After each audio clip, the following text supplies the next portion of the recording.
Welcome everybody, this is the background remover tool. This is based on an AI-powered API. It's really cool because you don't have to do too much to set it up. It installs like a regular add-on, and once you've done that, you can come down and just click Install for the Gradio client.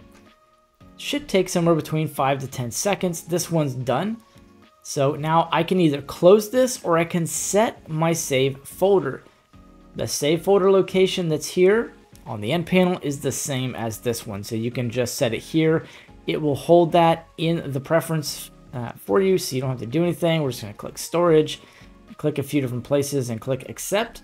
Now that loads directly into the add-on and it will be saved for the next time you open Blender. Now the next stage is setting up your workspace. And if you don't know how to do this, I'll show you.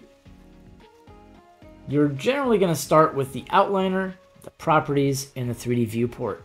Now, what you can do is you can come over here and until you get this double arrow, right click, and then do a horizontal split. Now you can keep your outliner here, and then you can come over and select the image editor. And in the image editor, you just click open.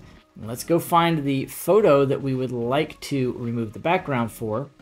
And if I come into storage, then I'll see some different photos here or wherever it is that you have a photo stored.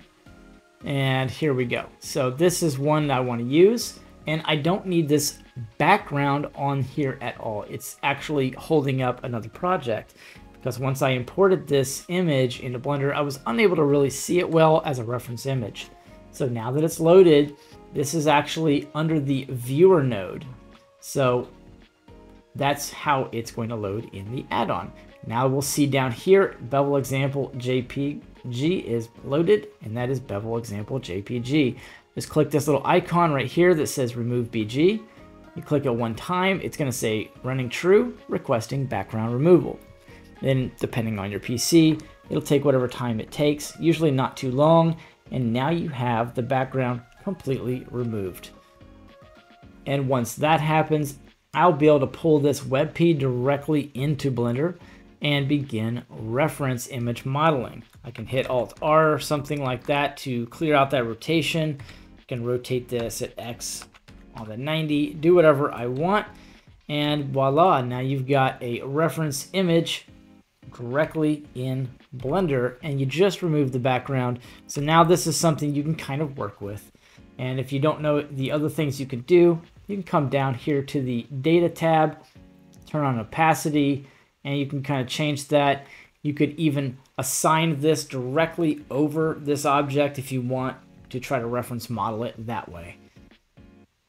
Thank you for watching, and you guys can remove backgrounds to your heart's content. Let me know in the comments how this add-on is helping you and how you use it, and go ahead and pick it up on Blender Market today.